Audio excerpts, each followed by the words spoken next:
В 1937 году 18-летний Джамалди Абдуллаев служил в рядах советской армии. Тогда юноша еще не представлял, через что ему предстоит пройти. Отслужив обязательный срок, он решает продолжить карьеру военного. Но в 1939 году начинается Вторая мировая война. Весной 41-го его дивизию передислоцировали в город Лубны Полтавской области, а потом направили на фронт. Ленинградский фронт.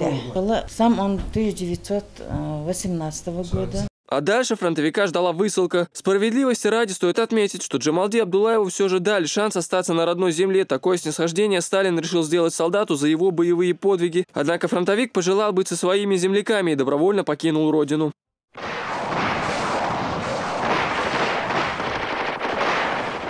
Все, что осталось в памяти о подвигах Абдуллаева, это история, которую родственники передают из поколения в поколение. Сегодня из родных у него остались лишь племянница Дарта. О героической жизни Абдуллаева ей рассказывала ее мама, родная сестра солдата. С ее слов она знает, что фронтовик имел множество боевых наград и даже был награжден именным оружием. Однако в годы депортации он потерял все. Парадной форме именно пистолет парад форма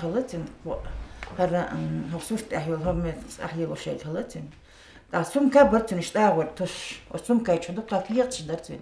إيش هو قبل بيتيش أنا بام بيشكيك إلني استل إيش هذا كله. Фронтовику не было суждено вернуться на родину. Тяжелые условия жизни в ссылке и многочисленные раны, полученные на войне, постоянно давали о себе знать. Он умер в 1948 году, однако его заслуги никем не забыты. Сегодня семья ветерана Абдуллаева, впрочем, как и все родственники фронтовиков, получают поддержку государства. Это наши отцы, среди них, которые здесь поднимали, восстанавливали Чечено-Ингушетию нашу с трудом.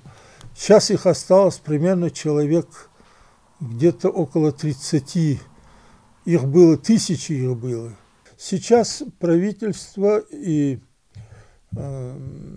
руководство нашей республики пытается им оказать помощь и окажет. К сожалению, из 40 тысяч чеченцев, участвующих на фронтах Великой Отечественной войны, погибло больше половины. Остальные умерли при депортации, а совсем малая часть дожила до сегодняшних дней. На данный момент, по данным архивного управления, в республике проживают около 30 ветеранов. Все они высокочтимы и уважаемы, ведь благодаря им и другим солдатам мир имеет нынешний облик. Асан Альбукаев, Адам Чекуев, Тамерлан Арсугункаев. Новости.